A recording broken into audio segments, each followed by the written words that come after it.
అందరికీ నమస్తే. ఉచిత గ్యాస్ సిలిండర్ తీసుకునే వారికి ఆంధ్రప్రదేశ్ ప్రభుత్వం అయితే ఒక అలర్ట్ ఇచ్చిందండి. బాబు ష్యూరిటీ భవిష్యత్తుకు గ్యారెంటీలో భాగంగా బాబు సూపర్ 6 హామీలో భాగంగా గత దీపావళికి ఎవరైతే ఆంధ్రప్రదేశ్ రాష్ట్ర ప్రభుత్వంలో లబ్ధిదారులు మొదటి సిలిండర్ అయితే తీసుకోవటం జరిగిందండి.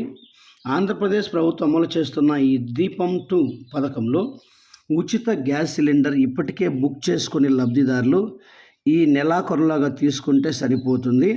మొదటి సిలిండర్ కనుక తీసుకోకుండా ఉంటే అయితే వారికి సూచించిన సమయం అయితే గడువు లోపలే బుకింగ్ చేయకపోతే ఆ 3 సిలిండర్లో ఒక సిలిండర్ కోల్పోయే ప్రమాదం ఉందని హెచ్చరించారు. అలాగే ఏప్రిల్ అనగా వచ్చే నెల నుండి రెండో సిలిండర్ బుకింగ్ కూడా మరి ప్రభుత్వ లబ్ధిదారులు ఉచితంగా 3 గ్యాస్ సిలిండర్లు అందించే పథకాన్ని ప్రకటించింది. మొదటి సిలిండర్ తీసుకున్న వారికి ఏప్రిల్ నెల నుండి రెండో సిలిండర్ మొదటి వారి నుండి కూడా అవకాశాన్ని ప్రారంభిస్తారని ఇప్పటికే ఇండియన్ గ్యాస్ కంపెనీ వారు గ్యాస్ సంబంధించినటువంటి వారు చెప్పడం జరిగిందండి. అధికారులు కూడా చెప్పడం జరిగింది. ఈ పథకాన్ని పూర్తి స్థాయిలో అమలు చేసేందుకు ఆంధ్రప్రదేశ్ రాష్ట్ర ప్రభుత్వం కూటమి ప్రభుత్వం ఏర్పాటైన తర్వాత ఇప్పటివరకే 97 లక్షల మంది లబ్ధిదారులు కూడా ప్రయోజనం పొందుకున్నారు. దీపం 2 పథకం కింద ఉన్న లబ్ధిదారులు ఇప్పటి వరకు 97 లక్షల మంది లబ్ధిదారులు మొదటి గ్యాస్ సిలిండర్ను బుక్ చేసుకున్నట్టుగా అధికారులు అయితే తాజాగా వెల్లడించారు. ఇంకా ఉచిత సిలిండర్ పొందని వారు వెంటనే బుక్ చేయాలని కూడా సూచించారు. ఇది ప్రభుత్వ సహాయాన్ని పూర్తిగా పొందే అవకాశాన్ని కల్పిస్తుంది. ఖచ్చితంగా రేషన్ కార్డు కలిగి ఉండాలి. రెండవ చూస్తే ఆధార్ కార్డుకి ఆ మొబైల్ నెంబరు లింక్ అయ్యి ఉండాలి. ఇలాంటి వారే మరి దీనిలో బెనిఫిట్ పొందుకునేటువంటి అవకాశం అయితే ఉందండి. పట్టణ స్థాయిలో ప్రజలకు సమాచారం చర్యలు తీసుకోవాలని, ఈ ఉచిత సిలిండర్ పొందే అర్హత కలిగిన వారు ఆలస్యం చేయకుండా తగిన చర్యలు తీసుకోవాలని ఆంధ్రప్రదేశ్ పౌర సంబంధాల శాఖ కూడా చెప్పటం జరిగింది.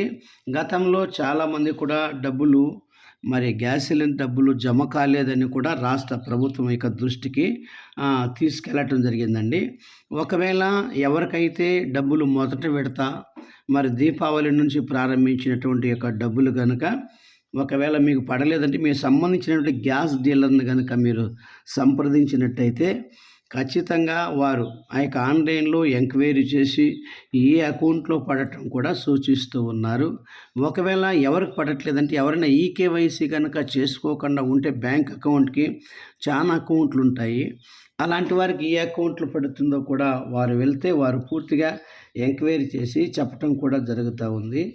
ఏది ఏమైనా ఫ్రెండ్స్, ఆంధ్రప్రదేశ్ రాష్ట్ర ప్రభుత్వము కూటమి ప్రభుత్వం ఏర్పాటైన తర్వాత ఎన్నికల మేనిఫెస్టోలో ఏమైతే చెప్పారో అవన్నీ కూడా ఇప్పుడు మరి పొందుకోవటానికి నిజంగా చక్కటి ఒక అవకాశం అనే చెప్పవచ్చు. ఎవరైనా కూడా ఇప్పటి వరకు కూడా గ్యాస్ డబ్బులు జమ కాలేదంటే వెంటనే మీ దగ్గరలో ఉన్నటువంటి గ్యాస్ డిస్ట్రిబ్యూటర్స్ని అయితే మీరు కలిస్తే కనుక మిగిలిన వివరాలన్నీ కూడా చెప్పడం జరుగుతుంది. ఏమైనా అర్హులైన వారందరికీ కూడా మరి ఉచిత గ్యాస్ సిలిండర్లు చెప్పడం జరిగింది. దీనిలో భాగంగానే ఆంధ్రప్రదేశ్ ఉచిత సిలిండర్ బుకింగ్లో డెలివరీలో కానీ ఎలాంటి ఇబ్బందులన్నా కూడా పరిష్కరించబడుతుందని రాష్ట్ర పౌర సంబంధాల శాఖ మంత్రి శ్రీ నాదెండ్ల మనోహర్ గారు కూడా చెప్పడం జరిగింది. మహిళల సంక్షేమే ధ్యేయంగా అక్టోబర్ 31 నుండి అర్హులైన ప్రతి ఒక్కరికి ఏడాదికి 3 ఉచిత సిలిండర్లు ఇస్తామని కూడా గతంలో చెప్పడం జరిగింది. అయితే ఏడాదికి 2,628,00,000 కోట్లతో ఉచిత గ్యాస్ సిలిండర్ పంపిణీ అయితే చేయటం జరుగుతుంది. ఏది ఏమైనా ఫ్రెండ్స్, ఇంకా కూడా మీరు వెంటనే రేపు నెల ఏప్రిల్ నెల 1వ తారీఖు నుంచి కూడా ఉచిత రెండవ సిలిండర్ కూడా ఇవ్వటానికి ప్రభుత్వం అయితే సన్నాహాలు అయితే ప్రారంభించింది. మొదటి సిలిండర్ తీసుకొని వారు ఎవరైనా ఉంటే వెంటనే ఈ నెలాఖరులాగా తీసుకోవాల్సిందిగా ప్రభుత్వం కూడా ప్రకటన అయితే చేయటం జరిగింది.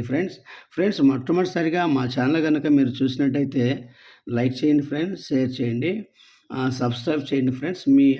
మీకు అభిప్రాయాన్ని కామెంట్ రూపంలో తెలియజేయండి. పక్కన గంట వెలుగుని నొక్కినట్టయితే మేము పెట్టే ప్రతి వీడియో వస్తుంది ఫ్రెండ్స్. Thank you friends.